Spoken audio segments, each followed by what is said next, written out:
Good afternoon, everyone. Hello. Welcome to this afternoon session of the Washington History Seminar, Historical Perspectives on International and National Affairs. My name is Eric Arneson from George Washington University. I am co-chairing this session today with Philippa Strum, who represents the Woodrow Wilson Center. As many of you know, this seminar that's been going on for many years now is a collaborative project joining the American Historical Association's National History Center with the Woodrow Wilson Center. And behind the scenes, Pete Bierstecker coming in and out, and Amanda Perry over here work tirelessly to make sure that we have programming, that our speakers arrive, that our microphones work, and that all otherwise goes well. If you would turn off your cell phones, we'd very much appreciate it. And I'd like to express thanks to those who help financially support us on the shoestring budget that we operate on. The Society for Historians of American Foreign Relations, Schaefer, has generously supported the Washington History Seminar over the years. Our thanks also to the George Washington University Department of History and to the various anonymous donors whose ranks we always invite you to join. And with that, Philippa will introduce today's speaker and today's topic. Philippa. Thank you so much, and good afternoon, everybody. I'm delighted to introduce Anthony Hopkins, who, as I assume you know, is the Emeritus Smuts Professor of Commonwealth History at the University of Cambridge, as well as the former Walter Prescott Webb Chair in History at the University of Texas at Austin. And we've got some of the titles of his books up on the screen, and you've seen them on the invitation, so I'm not going to repeat those. I will mention that he has in the past been the editor of the Journal of African History, the Economic History Review, and the Cambridge Imperial and Post-Colonial Studies series, 1994 to 2003. But I think the thing that is a little bit distinctive about Professor Hopkins, differentiates him from some of the people on our series, is that he is the subject of a Festschrift, meaning that some of his colleagues feel so strongly about the importance of his work that they have put together a volume of essays in his honor. It's called Africa, Empire, and Globalization, Essays in Honor of A.G. Hopkins. And I just want to read to you, not that this is going to get your expectations way up high or anything, what the editors of that volume said about him. The key principles that have emerged from the cumulative body of Hopkins' work: searching for originality, extending the frontier of knowledge through new data and interpretations, questioning received assumptions and wisdom, promoting conversations between multiple, often divergent, sets of ideas from different disciplines, presenting ideas such that those within and outside of the academy can benefit, and applying theories drawn from various disciplines to organize the evidence and to present it in digestible form. And presumably he has done all of that in the volume that he is now going to speak to us about, which is American Empire, A Global History. Please join me in welcoming Professor Hopkins. Thank you very much, everybody. I tend to be technologically challenged at my age and also to have a litany of disasters whenever I use microphones. So can we just can I ask if those of you in the cheap seats at the back can hear me? Yes. You can, all right. And if I speak without it, can you hear me? No. Not the answer he was looking for. Various improvisations will now... Here we go. Various improvisations will now take place as I reorganize my talk. I'm standing up today because to sit down in front of an audience so distinguished, so learned, and if I may say so, so handsome, as well as being beyond flattery, would be intimidating to me. So as an attempt to at least establish, put my head above the trenches, I decided at the last moment, forgive me, to stand here and declaim as best I can with the inhibition of being unable to move my head as I normally like to do. This is my debut at this distinguished center, and I'm most indebted to the department and to the center for inviting me. It's a somewhat belated debut, and let's hope better late than never, but even that might be giving a hostage to fortune.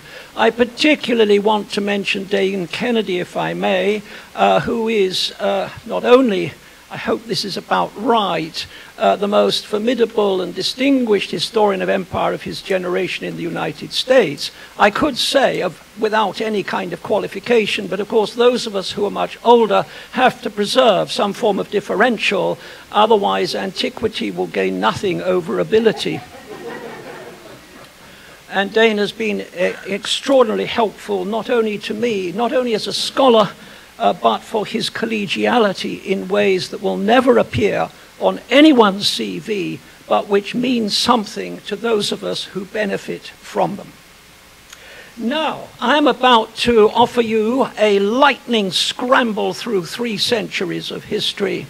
If I slur my words, which is likely, it is because I've had to have at least 3/4 of a bottle of whiskey before starting on this rather superficial, necessarily superficial tour d'horizon. What I'm trying to do in my overlarge book is to offer, there's nothing new under the sun, but a fresh synthesis of international relations as seen from the outside in rather than from the inside out. Of course, in recent years, the global turn has taken hold of many historians of the United States, and it would be redundant, anachronistic to say that all scholarship remains highly insular. Nevertheless, this is a recent turn, and much of it, meritorious though it is, does tend to bolt on the rest of the world to the United States. My view, with the deficiencies of an outsider, is to look from the outside in.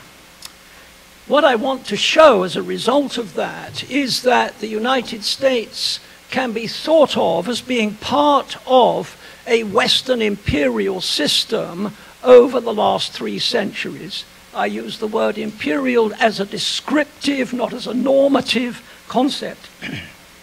I have 3 building blocks, and here you must bear with me, as they say on the telephone, because I'm not going to pause to define my terms, except until you get a chance to talk to me about them. Otherwise, we will be here for a very long time.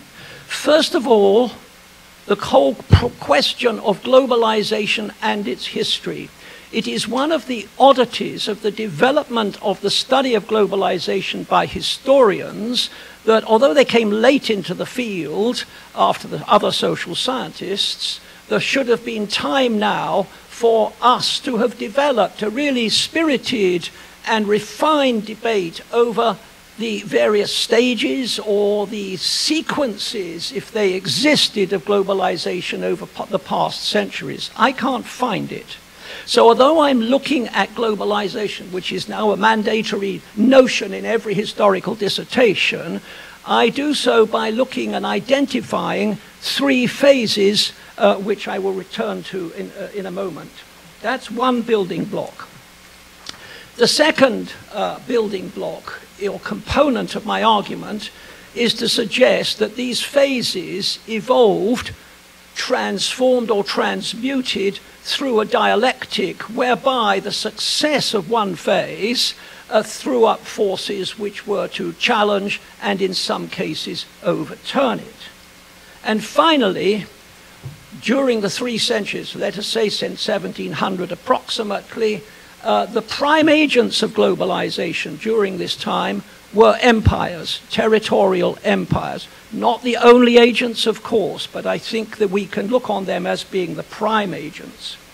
So the result of this, I think, is to revise both the concept and the chronology of empire. The current use of the term in reference to the United States clearly is before 1783, unproblematically. the United States was part of a British or English empire. And then it disappears very largely until you get to 1945 and the Cold War, where the term pops up again. So in common parlance among historians, you've got these two phases. The first one is unproblematic, except for its important content. The second one strikes me as being misleading. And in between, I want to try and show that the concept of imperial evolution and integration of the United States with other Western powers, at least a complementarity in their development, can be discerned.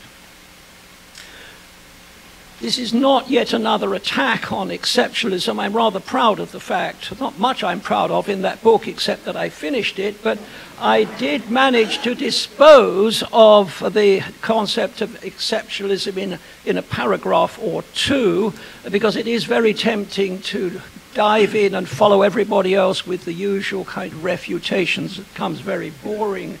But the real challenge, of course, is not to criticize that type of position, but to try and develop an alternative, and that is what I've tried to do. So let me turn to my first phase, which I have termed, without much romance, Proto Globalization. And I use this term to refer to the 17th and 18th centuries in the West. Of course, it has been applied to Mughal India and also to China during this period. I won't go into that. But to refer to states that were primarily agricultural, with a highly developed commerce, but no modern manufacturing industry, that were predominantly dynastic states grappling with a process of centralization coming out ultimately from the Gunpowder Revolution. And these states were represented no longer by an ancien regime, but by military fiscal states, as they are now termed, with all their variety, I admit, reaching something of a high point, not a terminal point, a high point in the late 18th century. And they were brought down by a fiscal crisis, a common fiscal crisis in the late 18th century, arising from the imbalance between the demands of warfare and the revenues available and the borrowing capacity of these states. And the crisis consumed Europe between 1789 and 1815. And the high point, as I say, but not the terminal point. It's another oddity in the literature that we don't really know, at least I can't find a satisfactory synthesis of when the military fiscal state came to an end, but it's pretty clear that it ran on in some cases through most of the 19th century. Montesquieu had already observed the resulting arms race in 1748, before the 7 Years' War. A new distemper has spread itself over Europe, infecting our princes and inducing them to keep up an exorbitant number of troops. It has its redoublings and of necessity becomes contagious. For as soon as one prince augments his forces, the rest, of course, do the same, so that nothing is gained thereby but the public ruin. And this crisis, of course, had well-known political component in the rise of reformist and radical groups that sought greater transparency and accountability in governments and argued for greater participation in the political process. By the last quarter of the 18th century, Britain's military fiscal state had reached the limits of its ability to control the mainland colonies. Here was a dialectic in action. The successive expansion had thrown up problems on the periphery of control. Burke put it this way: no contrivance can prevent the effect of distance in weakening government. In large bodies, the circulation of power must be less vigorous at the extremities. That was 1774.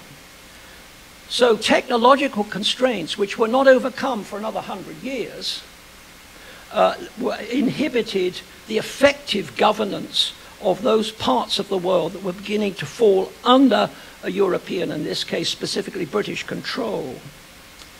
The second change, of course, or limit, potential limit, was the growing strength of the mainland colonies. We know, of course, about population increase. We also know of rising wealth. We have the figures put together by Jeffrey Williamson. We know the work on heights of people growing as an index of improved nutrition through the work of Commonwealth and others.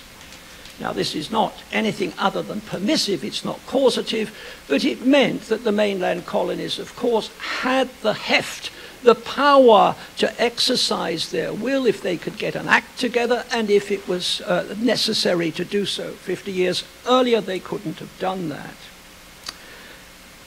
The military fiscal state then had assisted the expansion of British influence and of the very development of the mainland colonies. We're used to citing Adam Smith in terms of his hostility to mercantilism, overlooking sometimes that he thought that mercantilism was a beneficial system insofar as it increased trade. His point was that if you had free trade, you could increase trade even more and faster. The 7 Years' War, again, this is well known, created a dilemma. Excuse me. That dilemma is hanging a little bit.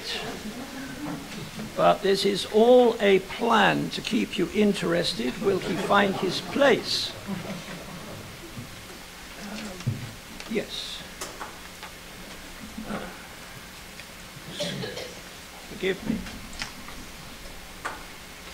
Right. Yes. Right. Forgive me. That was just a pause. Normally there's advertising during this pause, but I must have offended our sponsors, as so many others have recently. So there was the problem of finding the money to service the national debt after the 7 Years' War. Pitt had won the war by raising money. The City of London wanted its money back. So what happened there was a big debate in Britain during the early 1760s, as we know. What we do know more confidently now, thanks to the work of two wonderful young scholars, Justin du Rivage and James Vaughan, whose books are just about to appear, and which I have cribbed, as I habitually do with younger scholars. What other purpose do they serve? What we do know is have a much clearer idea of the political division in Britain between Tories and Conservative Whigs and reformist radical Whigs, the former wanting to go for an extractive empire, clamp down on taxation, get the money out, the others headed by Pitt, who wanted an empire of trade to try and expand trade and increase revenue that way. You see there some of the incubus, so to speak, of the dilemmas of imperial government that were to emerge and be applied later in the 19th and 20th centuries. First of all, the attempt was made to use India for this purpose. And there's a lot of material here now, which I will not bore you with, though I'd love to show some signs of erudition while skating on thin ice. But just to say that we now know how pressure groups in London deposed the director of the East India Company, put a placeman in his stead, and were able to coordinate through politics a forward policy in India which resulted, hooray, in the capture of the Nawab's treasury in Bengal in the early 1760s. This promise soon ran out, and after a few years it became apparent that the East India Company was incurring more expenditure than it was bringing in revenues, and it had to be brought under government control and effectively for a while under government subsidy.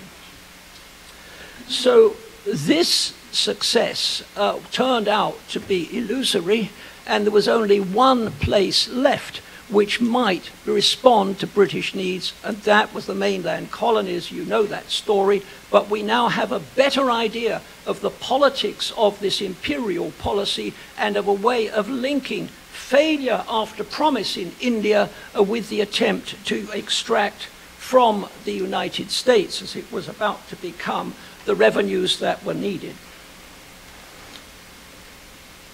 So that is the build-up, as is very well known, to the revolution. And Tocqueville, who knew a thing or two about revolutions, put it in a way that I think is applicable to this case.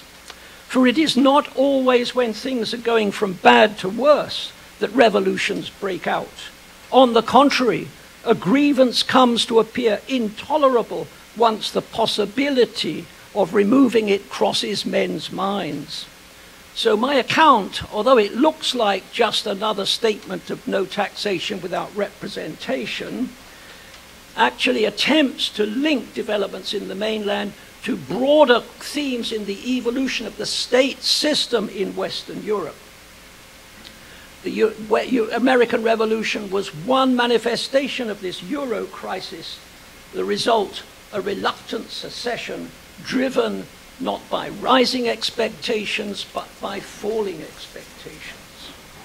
Now, if you draw your breath, because we've now got to 1783, and actually this is a turning point in ways that are not always recognized. It is a kind of parting of the ways. In 1783, the historians who deal with the colonial world, with the mainland colonies, retire from the field. It's understandable. They've had to fight a revolution from 1776. They've had to wrangle over the Constitution. There's all this business with the Federalists and the Anti-Federalists. It's exhausting stuff. Very few of them peer into the 19th century. Most cease the War of 1812 to participate further. That's the specialization. And what happens then, as you well know, is a new set, like a relay runners. They take the baton on and they deal with a new set of problems, creating a new state with the struggle for liberty and democracy, with its setbacks and its multifarious dimensions that have been now exposed. This actually is very typical of what happens in all newly independent countries from Nigeria to New Zealand. They want, understandably, to throw off the imperial yoke and to write their own history, what is more normal. Now, in this enterprise, the new historians have silent partners in the imperial historians, because if the historians of the mainland colonies are exhausted by 1783, just have a spare a thought for the imperial historians. They've struggled to bring generous benefits to the mainland colonies. They faced defeat at Yorktown, ingratitude after that. No wonder they don't want to know any more about it. And of course, they have new worlds to conquer themselves. India is being acquired. Australia, prospective, and the new settlers going there. The French wars throw up acquisitions from Singapore to Cape Town. There's plenty going on in the rest of the world. So you have this parting of the ways. And really it goes on till about 1941. It's rather a long period not to have a systematic assessment of whether there were or not continuing and important links between the old world and the new. Now, if you look at this period, the first half of the 19th century, from the perspective of an imperial historian, the first thing you would think about is a distinction between formal and effective independence. Formal independence is when the flag comes down and new anthems are played, or the equivalent. Effective independence points in the direction of the recovery or the creation of sovereignty for the first time, if it wasn't there already, to whatever degree enables the country concerned to exercise some quote-unquote reasonable independence in its affairs. Now, if you take that view and you just look at the question, how much effective independence did the United States have during this period, I think you will see that there is a case for reconsidering the role of external, ex-colonial forces in particular. If you look at the politics of this, I'm not going to take you through the Federalists, the Jefferson Revolution, the era of good feelings, the two-party system, and so on. But if you look at the politics of what's going on, I suggest that much of it can be recast as a struggle over not only state resources, very typical of ex-colonial states, but also, of course, of the shape of the country, a shape of the future of the country determined at least partly by the constraints imposed by continuing British influence. You see this in the struggle for the tariff. You see this over how much of Britain's military fiscal state was to be transferred and which institutions were to be re-engaged in the United States. And of course the opposition from the Jeffersonians, who were looking back in a way also to a British past to try to recapture the patriarchy, the sturdy yeomen who were disappearing from the English scene. And we know, of course, that as this struggle worked its way out, the Jeffersonian Jackson wing, with its commitment to free trade, had the upper hand, the control of Congress, appointments of president's election, appointments to the Supreme Court, a very strong democratic Southern influence linked increasingly to slavery. The economic ties were particularly marked. British trade and British investment expanded rapidly after 1783. Jeremy Bentham saw this in 1893, as early as that, when he was discussing the controversy about Jay's Treaty, but also about the consequences of independence for British interests. And he said, everyone remarked that with the collapse of the mercantilist system and independence, our trade would be decimated. On the contrary, it has grown larger than ever. And if you look at finance, again, this is well known. I simply put a few things together. If you look at finance, you find that the big city banks were moving in very rapidly. 1803, Barings financed the Louisiana Purchase to a large extent, and then ran on through the 19th century to help finance the Mexican War and practically everything else, including the states of the federal, constituent states of the federal government.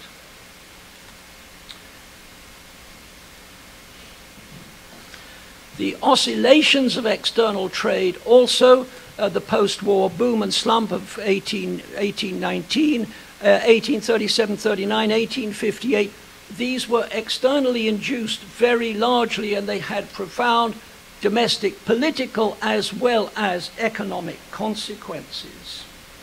And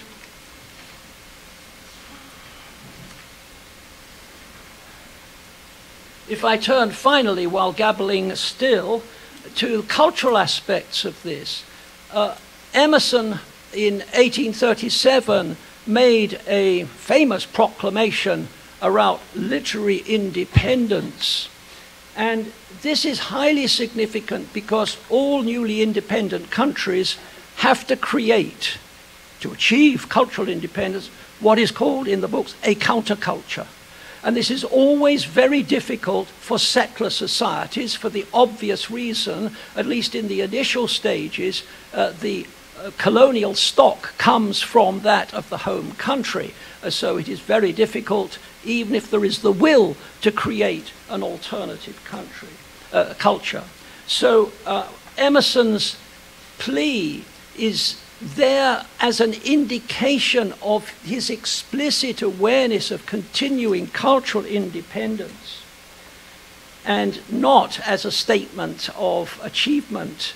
And this can be seen, of course, in the literature of the time, and it reminds me of a wonderful phrase of which Australians invented in the 1950s to describe their perception of being in a similar sense of cultural subordination. Cultural cringe was a lovely phrase. well, Americans never cringed, but they did defer to the higher literature as it was seen. And you look at Longfellow, you look at Fenimore Cooper and his Walter Scottish reproductions, and you can see with all the merits that this was very much a derivative. I refer here only to the high culture. Now, speaking as I am, you may well be thinking, since some of you will be perhaps just a little skeptical, let me put your minds at ease. This is not simply a retrospective view of the past. Contemporaries were very well aware of what I have been talking about. Henry Clay claimed in 1820 that Britain's aim was to maintain the United States as independent colonies of England, politically free, commercially slaves. 12 years later, he remained convinced that the US had still to break free from what he called the British colonial system. Henry Carey, Lincoln's economic advisor, one of the foremost economists of the mid-century, had a very similar view, and that if the ideas of free trade advocated by Adam Smith were adopted, which from 1833 they were increasingly, the free trading ideas, they would lead substantially to the recolonization of these states under the commercial dominion of Great Britain. The route to independence, he argued, lay through imposing protective tariffs on imported manufactured goods. And even as late as 1865, Carey thought that the United States was still subordinated to the precise system required for retaining the colonies in a state of vassalage. I permit myself one aside here. Frederick List, who is known as the proponent of protectionism in Europe and produced his national system in 1841, actually spent part of his life in the States in the 1820s and became very much engrossed by the notion of the American system as opposed to the British system. So it's quite interesting to find that this strain of protectionist thinking became more apparent as late start countries, those which had not begun industrialization, faced the problem of developing manufacturing under conditions which were clearly different from those which pertained for the first start countries. And that significance continues in the 20th century through the dependency thesis and various arguments today about whether globalization is good or bad. So actually, there is a huge significance to this period in US history which has not been fully recognized, and it is as one of the first or important examples of debates about how to get economic development in a condition of continuing quasi-subordination. There's a further dimension to this. As the United States was dealing with these post-colonial problems, not only were the rest of the New World, the Latin American republics, doing the same thing, but we easily forget that the comparison with Europe still stands there. When the Napoleonic Empire collapsed in 1815, it left a number of states which had been governed by Napoleon and his associates with the problem of what to do. And it was out of that question, eventually, that the German states became united and that Italy eventually also. So you can think of a decolonization process going on in parts of continental Europe as well as in other parts of the New World. William Seward, in writing in 1853, made a perceptive judgment on the past 75 years. The War of Independence, he observed, was the first act in the great drama of decolonization on this continent. I don't know when that phrase, decolonization, that word, was used in reference to the United States before then, but Decolonization was coined in the 1830s when the French debated what to do about Algeria. So it must be a pretty early statement of that. And I think it's significant for using the term explicitly by somebody who had a capacity to view fairly perceptively the evolution of his country in the 19th century. Now, we turn now, fortunately, to the second phase. There are only three, so we're moving at what I will call a stately pace, and I will try to limit what seem to me to be my clever asides, and to you simply cause the watch to tick slowly. What I call, with typical leaden originality, modern globalization covers the period 1850 to 1950. I need hardly say these dates are not exact. They're out by a week or so either end. And of course, the term modern, which I am carefully not defining, is one that needs endless definition if it can be grasped at all. But it is worth noting that the term itself came into use about this time. Modernité is attributed principally to Baudelaire, who had a special view of what it meant, but also Whitman, who had a much broader view of what he meant by the term. So again, I am trying to pick up on contemporary perceptions of what was going on. If I put this with the crudity that you've become now familiar with my presentation, I would say that what we're engaged in here is a momentous world shift. I need another drink of whiskey before continuing this, but metaphorically, I'll down that one. But it is actually something that we know so well, we take for granted because we work within a narrower frame. But on this occasion, what we're dealing with is the age-old conflict between town and country, with the difference that this time, for the first time in world history, the town was associated with modern industry. And the end of this story was the defeat of the countryside, which had not happened before. So what I'm talking about with modern globalization is the rise of modern powered machinery to produce manufactured goods, and the shift complementarily from dynastic to various forms of constitutional representative government. Now, this is a story well known in the case of the United States, and there are many books which will take you through that, especially after 1865 with urbanization, the rise of industry, the spread of the railways, etc., etc., etc. All I want to do under this heading is just to suggest the crashingly obvious that what was going on in the United States was complemented what was happening in Europe, complementing it to an extent that once we understand it, we can see what's happening in the US is part of a much bigger world-changing pattern of events. Take the 1860s, a Gallic rhetorical question coming up. Has there ever been a more significant decade from the perspective of a political innovation? I'm sure the answer may be yes, so please keep quiet.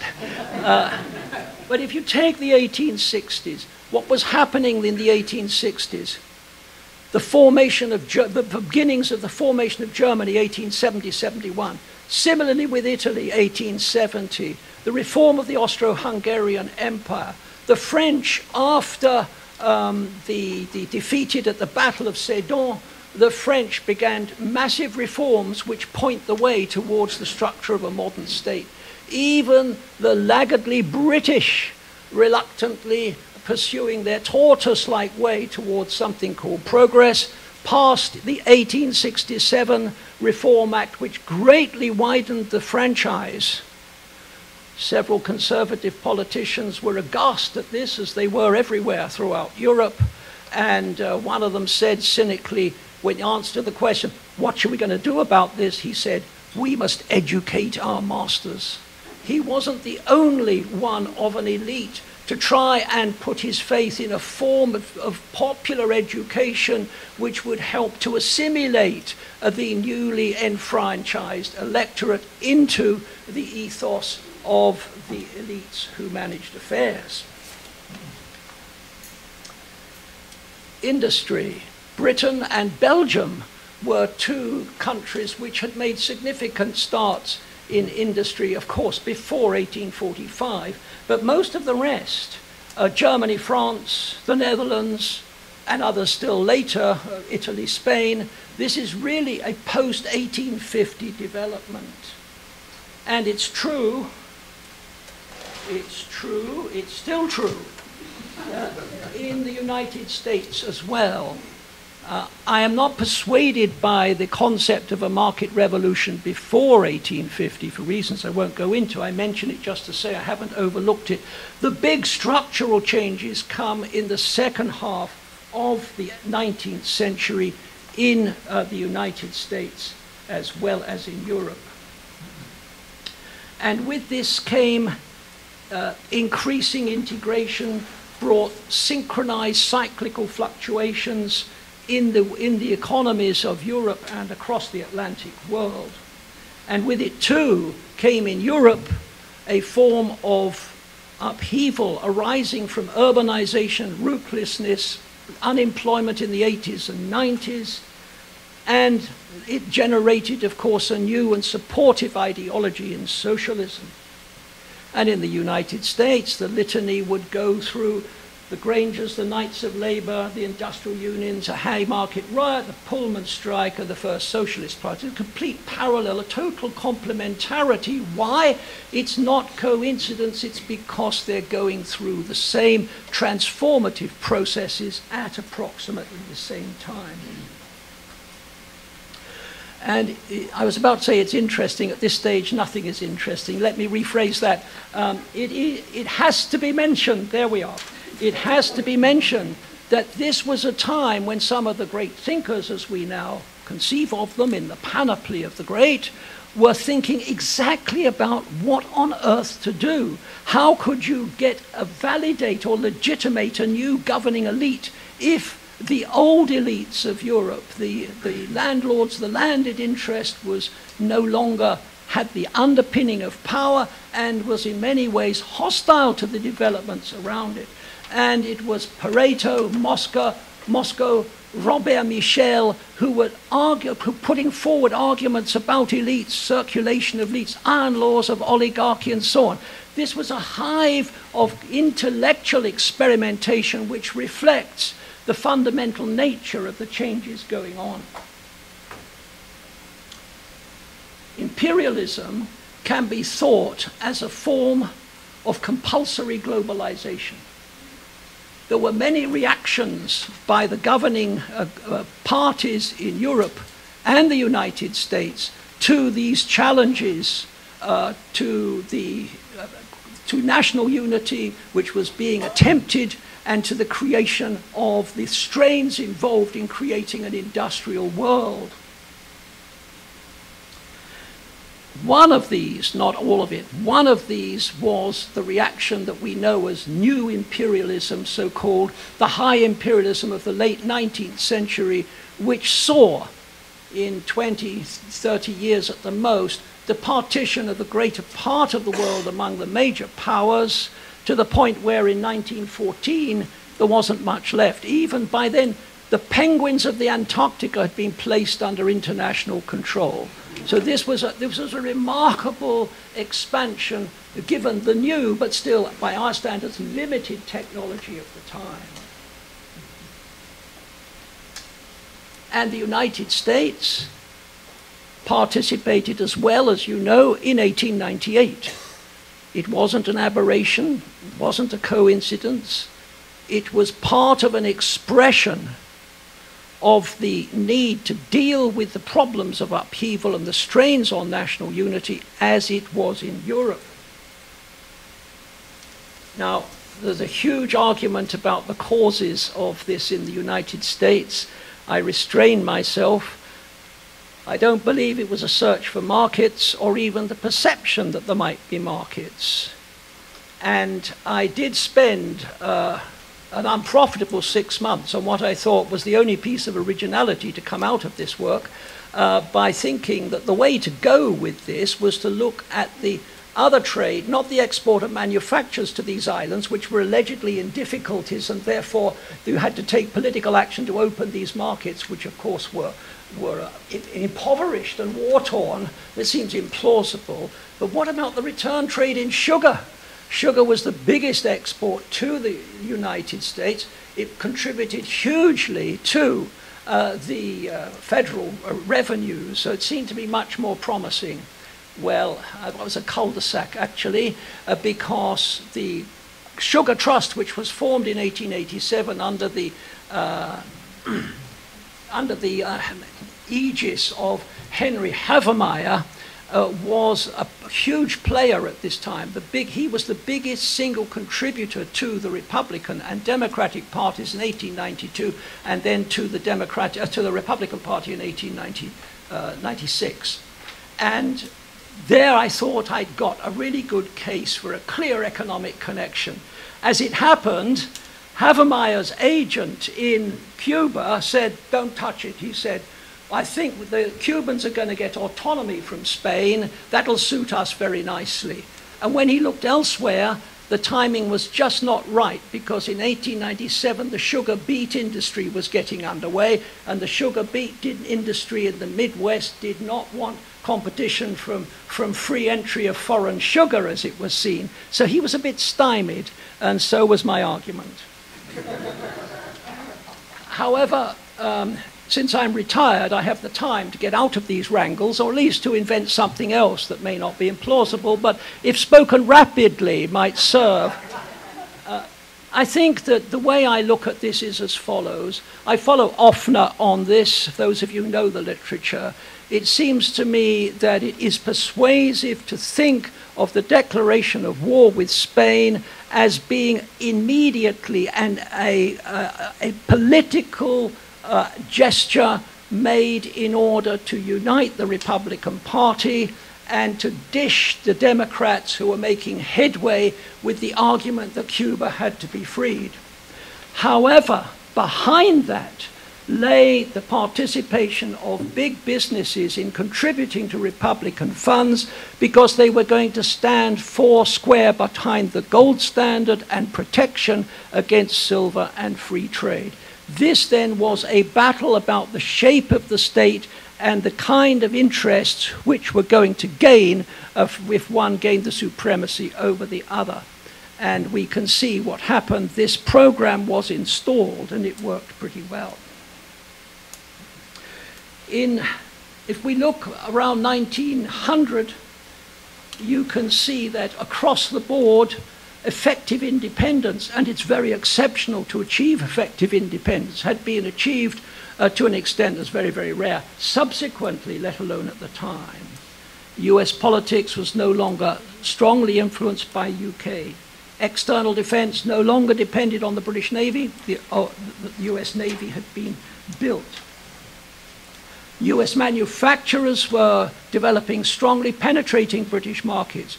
Wall Street similarly was cooperating with the City of London, and Wall Street helped the British out when they got into difficulties financially in the Anglo-South African War, 1899-92. And the old, here is William Stead, a noted commentator in 1904, the old, almost pathetic humility with which American writers listened to the criticisms of Europe has almost disappeared.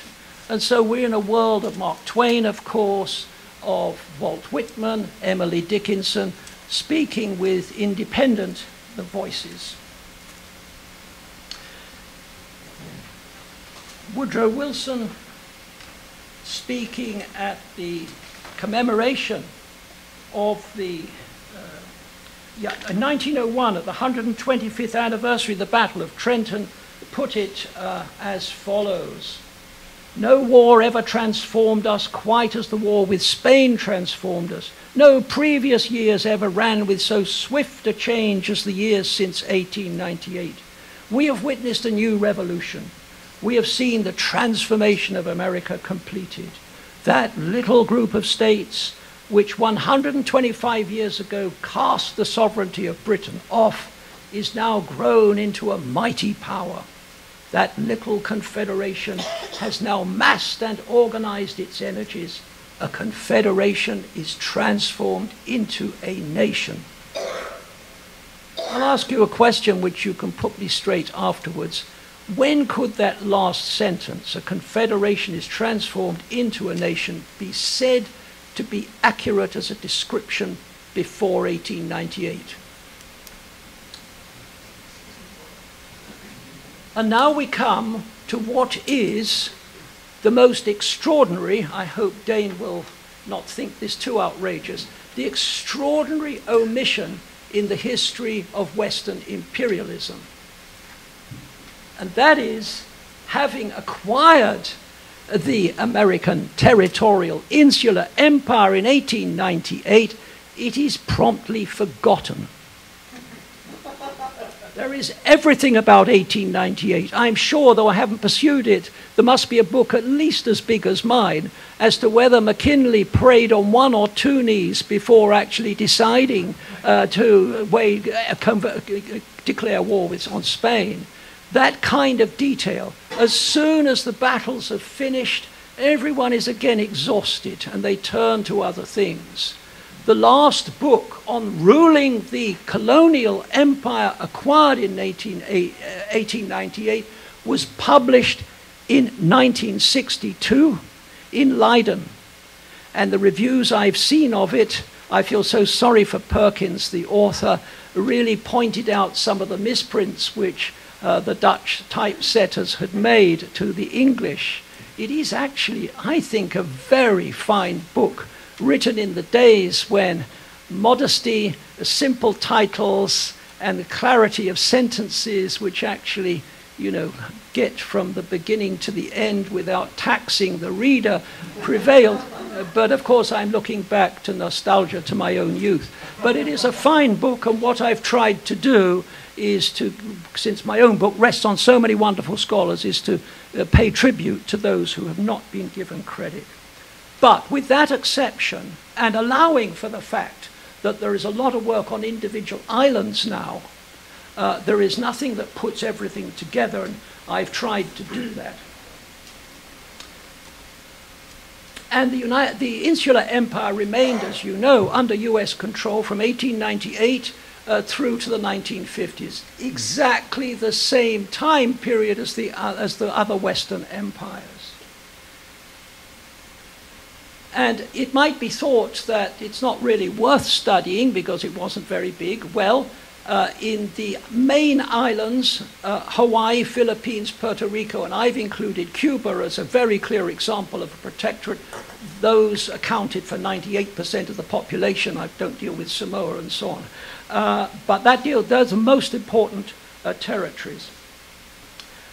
Those territories had in 1940 about 25 million people. Well, that's a fair number of people to be subordinated to you and theoretically at your beck and call. The oddity that follows from this is that although the empire is a very minor one, this is no excuse for not actually included in the textbooks, because it stands as a microcosm of the large empires. Everything the French were doing over stretches of the Sahara and the British elsewhere can be found in these varied islands. There were colonies of settlement, Hawaii, colonies of concessions, Puerto Rico, Cuba, colonies of family farms to a degree, Philippines. These variations are the ones that really classically describe the main empires of Britain and France. You find them in the United States. Other similarities: they were constitutionally diverse, incorporated and unincorporated territories. The colonial powers tied themselves as well as their colonies in knots over these differentiations in an attempt to try and reconcile them with whatever constitutions they had.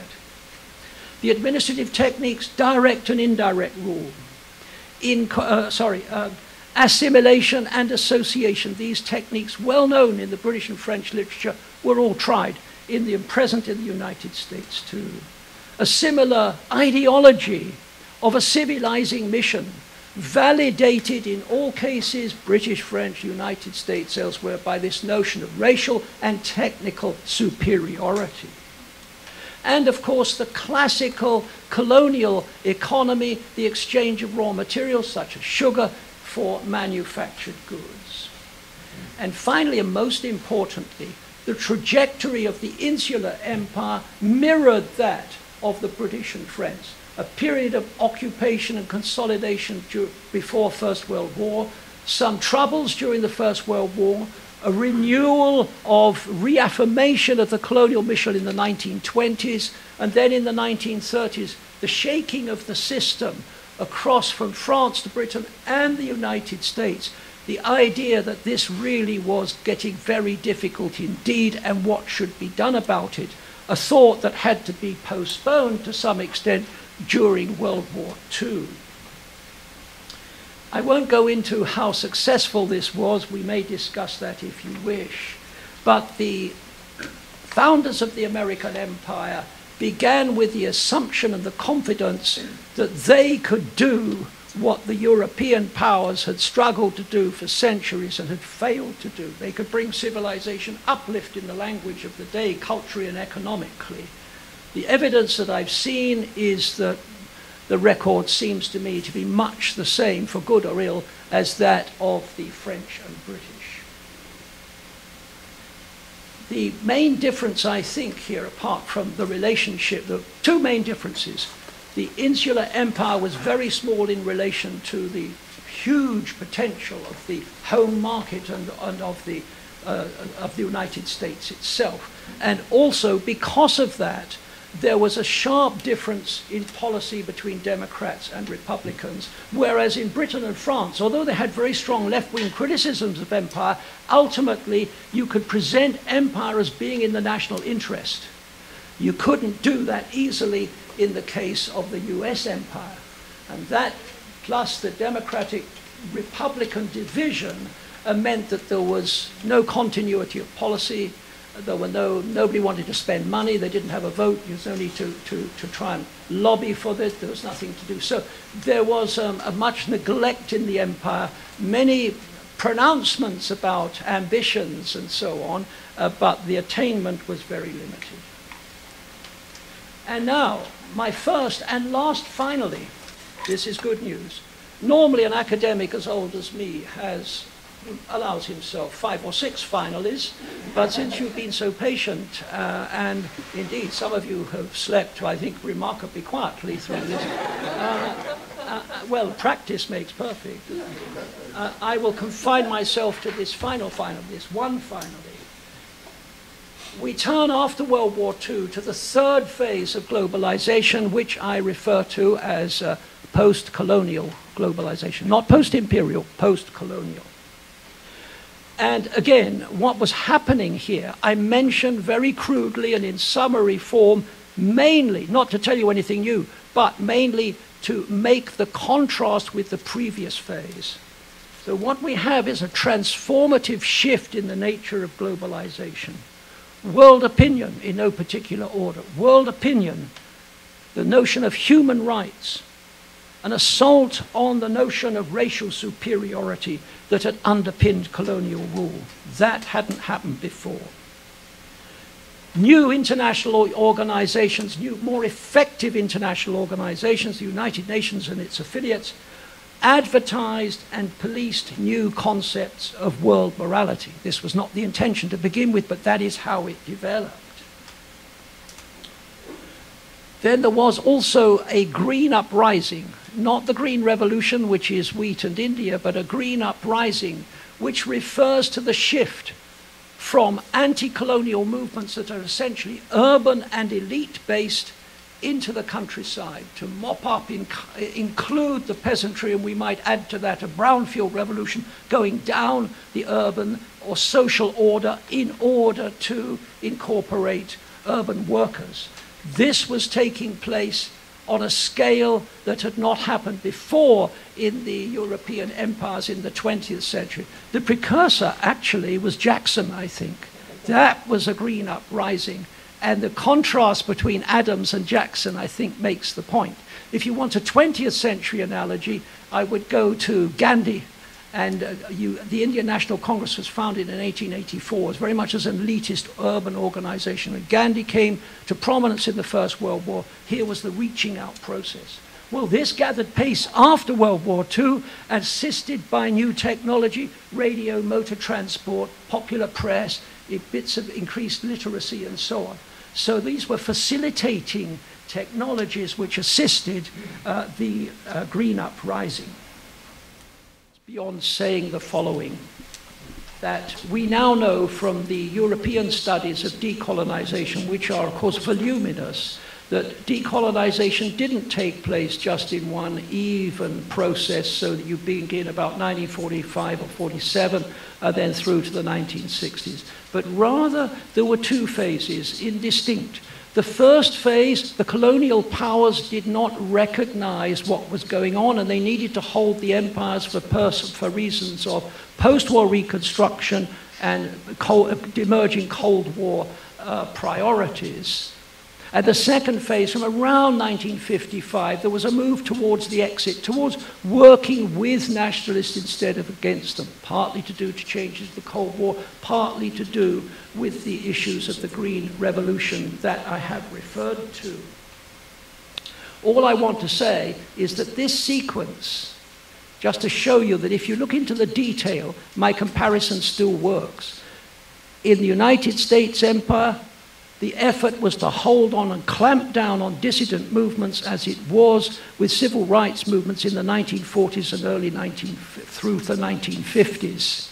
And the Hucks in the Philippines, for instance, a very militant radical movement wanting a better deal from independence, which they got in 1946, were put down with a US assistance. As you know, Puerto Rico, not normally known for its radical stance, Pedro Albizu Campos was the radical nationalist leader there, and some of his supporters sprayed Congress with bullets in 1953. This was as violent and militant a set of nationalists during this period, and they were dealt with accordingly. And then later, from the late 1950s, as the British and the French were with degrees of reluctance moving towards some accommodation with these forces, so too the United States began to work with nationalists like Marin in Puerto Rico, like Magsaysay in the Philippines, like Batista in Cuba. And so the outcome was Philippines formally independent in 1946, which then sold bases for cash. Puerto Rico acquired the ambiguous status of a Commonwealth in 1952 to get it off the list of United Nations dependent territories. Hawaii was incorporated into a state in 1959. Cuba escaped in the same year and has never been forgiven for following the example of the mainland colonies in 1776. There's much to discuss here about the relationship between the Cold War, decolonization, and globalization, and I'm happy to do that when I stop, which is going to be in a matter of a minute. Now the final puzzle to frustrate you, those of you who've been waiting, we're so present-minded, I know you want to talk about us as objectified in the world today. Just as the United States was decolonizing its territorial empire, that was exactly the time that commentators began to refer to the United States as an empire. By my definition of territoriality, with all its no doubt limitations, this is a misnomer. The US, of course, wielded huge power, economic and military after 1945, and accumulated a myriad of bases, as we know from successive books, which count them all up and add a few, rather like the slave trade, actually. The numbers of the slave trade, the more you look, the more you find. But this did not make it an empire of the kind that justifies comparison with the great European empires of the previous 300 years. Unsatisfactory though the term hegemony is, I prefer it, and could refer to the US after the 1945 as a hegemon, or more accurately, as an aspiring hegemon, because I think that many of its so-called successes have been overstated. And this was true, I think, even in the early days when Europe and Japan had still to recover from the war. And it was equally the case in the heady 1990s, when the unipolar moment was said to have arrived, and all things were in the grasp of men of action and imperfect vision. Rarely has nemesis followed hubris so swiftly or decisively. Yet hegemons are reluctant to abandon their illusions. Aspirations become more precious as the prospect of attaining them recedes. In this matter, as in so many others since the 18th century, the US and the UK continue to move in complementary fashion. Making America great again is echoed in Brexit. Yet the age of great empires has passed, which shows that the nostalgia for hegemony is in reality evidence of the hegemony of nostalgia. Thank you.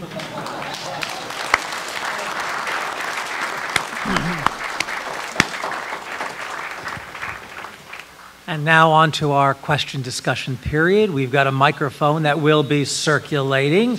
We ask that you wait till you get it, till you use it, to identify yourself. And because our time is limited, if you could keep your questions to one, as opposed to, I have 3 questions. So we'll start back here, person in the green shirt on the table. Yes. This was wonderful.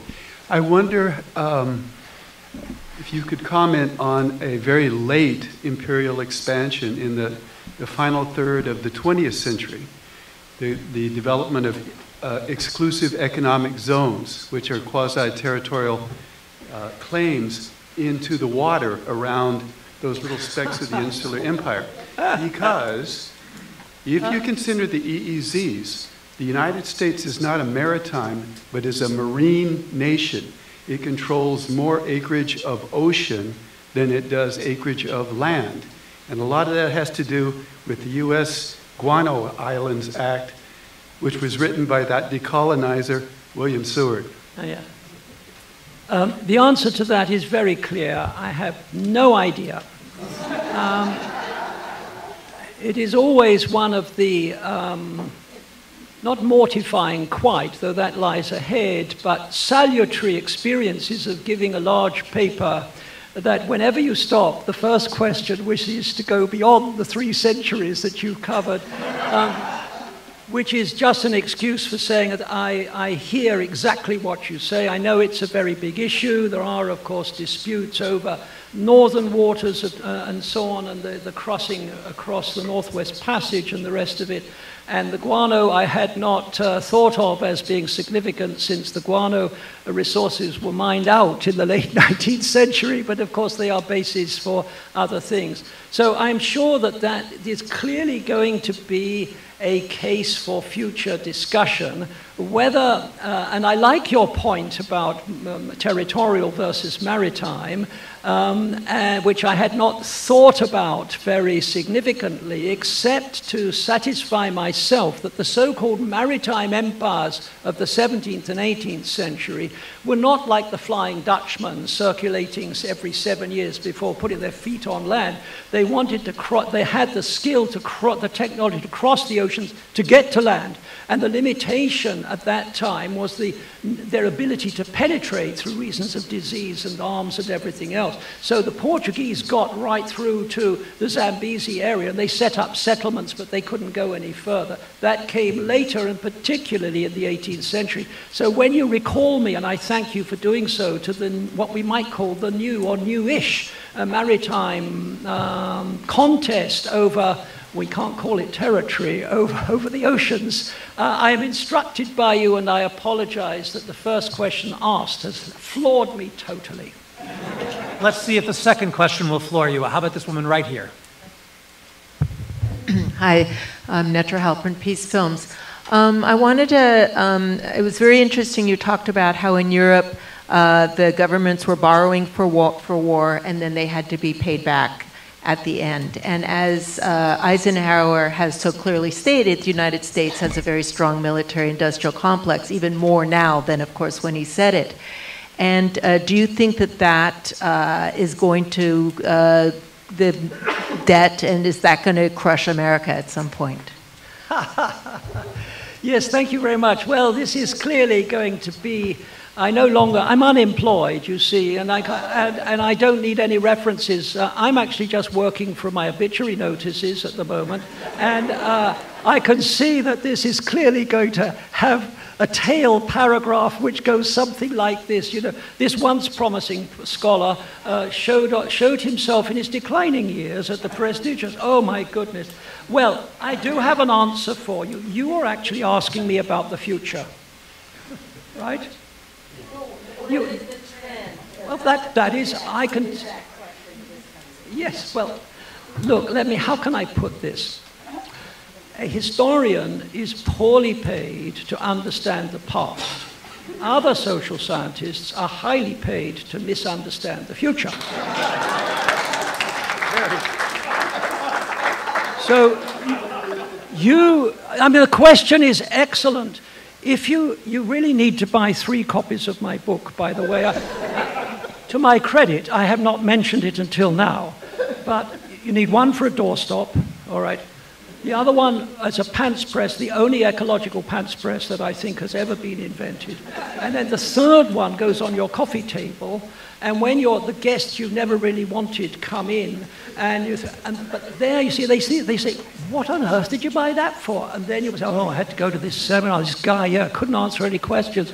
So if you look at the end of my book, you will find there is, to my mind, a beautiful quotation selected with great discrimination by the author from Dante's Inferno, which I've actually been rereading for the first time for 40 years. And I can't quote it exactly, but he says something like this. It's about, he says that apothecaries, soothsayers, and others will be condemned. They're in the 8th circle or the 9th circle of the 6th circle, or chasm of hell. They will be condemned to walk forever backwards with their heads twisted around for their effrontery in trying to foresee the future. So, we all need it. We need this, but it's not for historian. If I may just finish on this, in my prejudiced view, there is an inclination, I say no more than that, for those who provide future advice to join together dots from the relatively recent past. So if you are living in a time of doom and gloom, you put those dots together and you see it going like that. Then in the 1990s, of course, it was the other way up and so on. Historian can't compete with that. Historians are not useless. I quote Ibn Khaldun, who recommended that history was an essential guide to excellence in ruling, but it doesn't produce predictions. What historians can do is to sketch the broad parameters and say, in there, talk about it within those things and see how it might apply to your particular case. But that is no good for politicians who want a swift answer and so on. It's no good. You can't get a soundbite out of that. So I'm afraid my poverty stands in tribute to my inadequacy as a prophet. Right here in the purple, Sonia Michelle.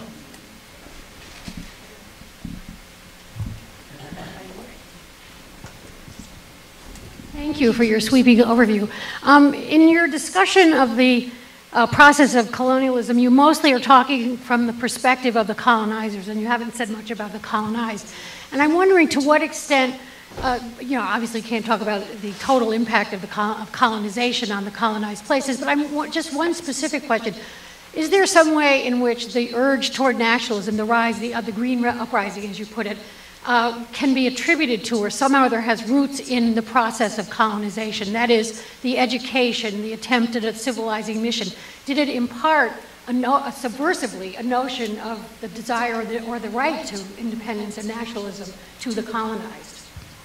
If I have your question correctly, I am almost in sight of being able to give you a half answer, but I may not have grasped the major point. So briefly in answer to your question, in the case of the American Empire, what happened with education was that it became a tool for use against the colonizers, not exclusively, but that was the thing. So there's an irony in this, that the benefits of colonialism provide the tools which can be used against the colonial rulers. Another dialectic, if you like. Is that an answer? Ah, 1 out of 3. Okay, thank you. Well, Chair's prerogative to slip in one of my own. In the latter part of the book, I think you very effectively show the ways in which the American empire parallels those of the French and the British. But one thing that struck me from reading these chapters that strikes me as something of a difference, but you can confirm or deny this for me, is at least after the hoopla of 1898 is over, the obliviousness on the part of so many Americans to even the existence of empire. It's not like this was championed. Here and there you will have a general or a politician talking about the civilizing mission in the way that the French might do so, but the average person on the street still won't be able to find the Philippines on the map, and still would probably deny the existence of an empire at all. And so the ideological centrality of the American empire to the American people seems so much less than the ideological centrality of empire to either the British or the French. So Americans just don't even know that they have an empire, something that makes them distinctive. Or am I reading something here that's not there? No, I think you've got it right. Immediately after 1898, there was actually a swelling pride explicitly expressed in the newspapers and so on that now we, the United States, have joined the big boys. We are now a world power, a term that was invented in the 1880s, I think. We're a world power because we've got an empire. And Roosevelt could go around Europe and elsewhere talking in this way and being greeted as an equal by his contemporaries who were running the states of Europe. However, the Philippines War, which dragged on and became not quite the Iraq of its time, but did become very controversial, turned off a number of people from the imperial experiment because, since we learn nothing from history, unfortunately, historians, unlike Ibn Khaldun, are no longer consulted by those in power. At that time, they thought it would all be easy. They thought that they would be greeted as liberators and so on. And then, sounds familiar, doesn't it? And then, of course, it didn't happen. And so there was a reaction to that. The Democrats had changed their mind about liberating Cuba and realized that the Republicans had got stuck with this empire, and so they were using it as a stick to beat them. There were a lot of downside to this. By 1909, Roosevelt himself reckoned that he'd had enough of this, that the Philippines were really a liability.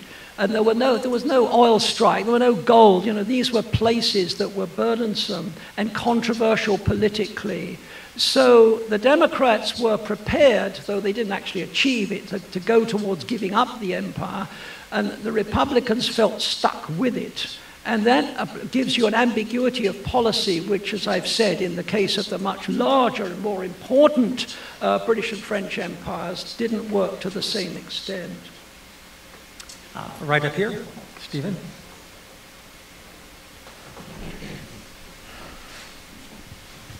Wonderful talk, Stephen Short.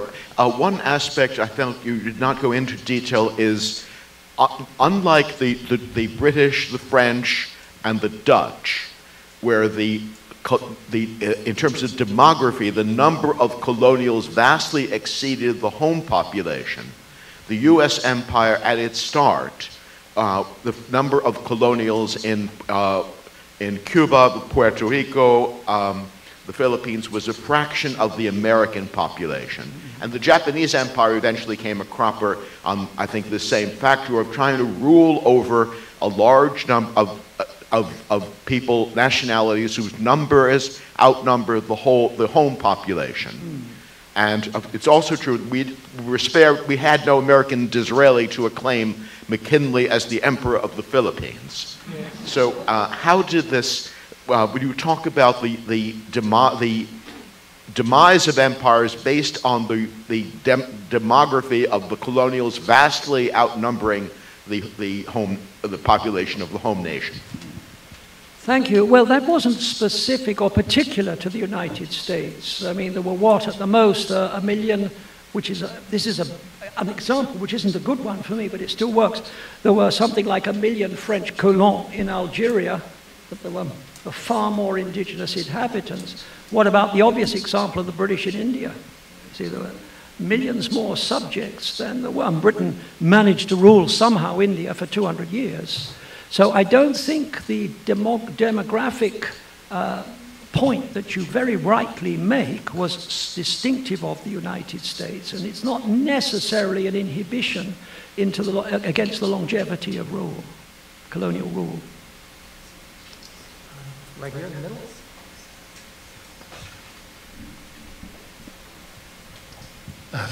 Thank you very much.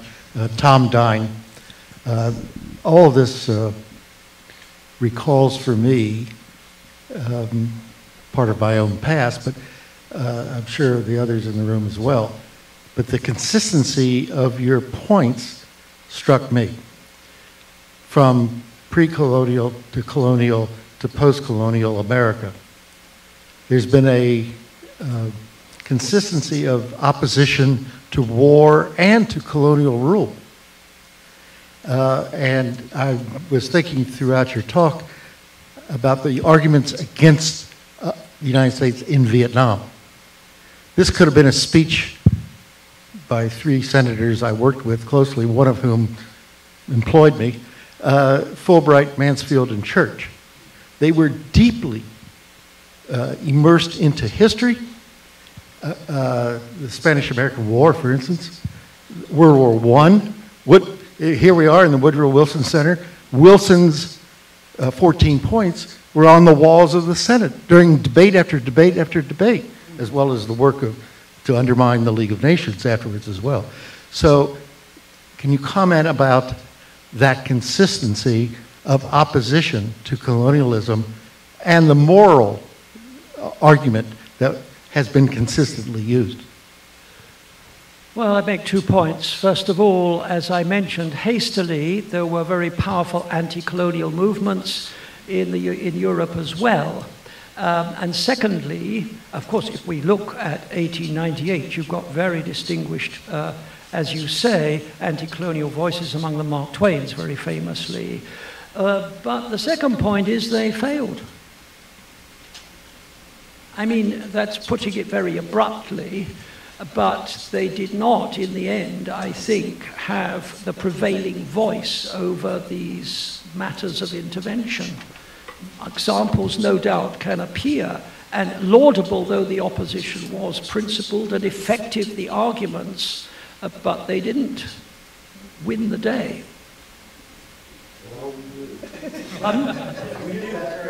Yes, yes. We've got a hand up here, and then we'll move back to the back, around the column. Right here. John Martin, Woodrow Wilson Public Policy Fellow. Your analysis is breathtaking, the way you can jump from idea to other ideas. And so maybe if this one also for your obituary, how do you account for the relative lack of wit among American historians against your own? Well, I think this is where I get my heart attack. I'd be happy to finish on that note. Thank you. Well, I come from a family which is actually, its only principle is cowardice. And we have held to that throughout the generations. And the only reason we can sustain that is because we managed to talk our way out of certain difficulties that might otherwise cause us to be courageous. So I think but I wouldn't claim that I have any skill in this matter whatsoever. You'll have to read some of the book to find out for yourself. I'll tell you one thing, though. I happen to read a lot of poetry and literature, and this book is the only one, to my great chagrin, my great shame, over the whole of my career, where I have not restrained myself perhaps as much as I should. All the others have been very narrowly academic, and this is, for heaven's sakes, dense and academic. But I think I made sure that many of the quotations and kind of lighter things that come into my mind from my reading, you know, go in where they're appropriate. And, well, I'll tell you what, here's a hot tip. Now, I'm not going to give this, because this audience is a very special one. I'm sorry, there's some laughter around the room. If you think you're ordinary, it's up to you. It gives a new definition of American modesty. However, I would suggest you do need to buy multiple copies of the book, of course, but you should pick one of them up. Actually, we are already having to issue an erratum slip because some people have tried to lift the book with one hand, and there are various lawsuits pending. You know, stress, breakdown of marriage, and so on as a result of this. Two hands. But then all you need to do is to read the prologue and read the epilogue. And if that's hard going, start in the middle and read the 3 pages on Tarzan, because I think they're quite fun. Gentleman in the back by the column. You also have a paragraph or two on Captain America, so. Oh, thank you for that. Range yes. broadly. Thank you. So I want to apologize for putting my Queen's English up against the Queen's English. The uniqueness of American decolonization of the Philippines, in my understanding, is that the big trigger was the arrival of Philippine immigrants in California, a series of resulting race riots in the 1930s, and that was the impetus to actually pass the bills that gave the Philippines political independence. I think that's unique to the United States, but I don't know. So I'm curious if there are any parallels to that experience in the British, French, or other European empires. Yeah, thank you. What I think is special, and I didn't have time to mention this, about the decolonizing process in the United States is, of course, that you can speak of an internal decolonization, which was not the case with other countries. By that I mean, and I'm stretching a point in using that phrase, but it points in the direction of civil rights. And by this I mean not the usual literature just upon African Americans, important though that is, but Native Americans also have a role in this story, and I've tried in a very, well, concise way to put those two stories together in the 1940s and 50s. That is a unique feature because the other European powers did not have that. They were to acquire such a problem after a decolonization. As for the 1930s, I'm just not sure how much weight to give to that. I think there are pretty powerful explanations for what happened in the Philippines through the 1930s and the problems of the 1930s. The 1940s, I mean, the place was flattened in a war that scarcely gets a mention in the conventional history books of the United States. It was a huge devastation, resistance movements, guns were in everyone's hand, there was a lot of aspirations, a lot of frustration.